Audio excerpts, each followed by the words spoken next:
Yeah, so I don't think any TV show is ever going to have as rich of a cast as the Friends cast, where each one of them made $250 million from doing the show, and their estates continue to make $10 to $20 million a year off the royalties. But looking at everything right now and looking at who became the biggest star of the show, why did Jennifer Aniston become bigger than Courtney Cox? When Friends was in development, Courtney Cox wasn't actually asked to play the character of Monica. Instead, she was asked to audition for Rachel, but opted not to do it because she didn't like the character's personality and wanted to be Monica instead. Jennifer Aniston originally didn't even want to audition for Friends because she had another sitcom going on called Muddling Through, but NBC banked on the idea that show was going to fail, so they ended up casting her as Rachel anyway.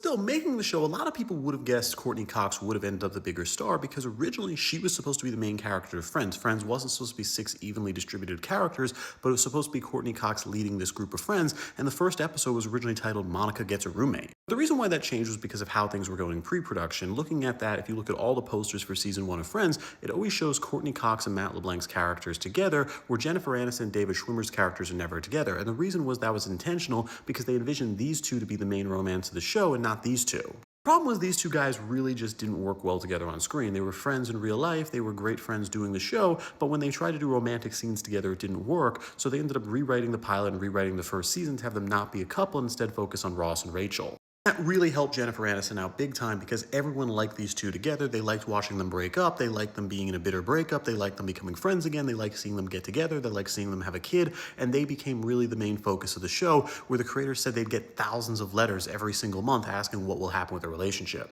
On the other hand, they really couldn't come up with a good storyline for Courtney Cox's character of Monica, where originally they wanted her to marry Jon Favreau's character who was in the show for 6 episodes. The issue was Jon Favreau really hated that character. He hated the idea of playing the nerdy tech billionaire, so he asked his character to be made into this mixed martial artist, and the writers did do that, but they also wrote it as final episode of the show because he made that demand.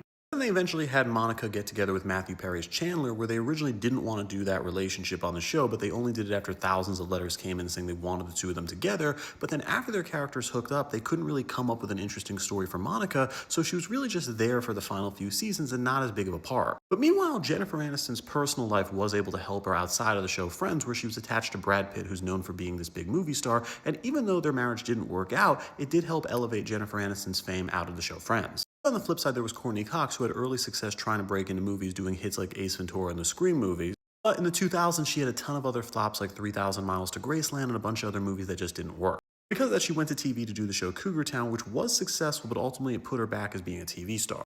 Meanwhile, in the final seasons of Friends, and also right after the show ended, Jennifer Aniston had a lot of hits like Bruce Almighty, We're the Millers, and a bunch of other movies that made a lot of money, cementing her as a movie star. Two amazing actresses, but this is why one of them got a bit more fame, and with that, I'm Charles Sproul. Please subscribe to learn something.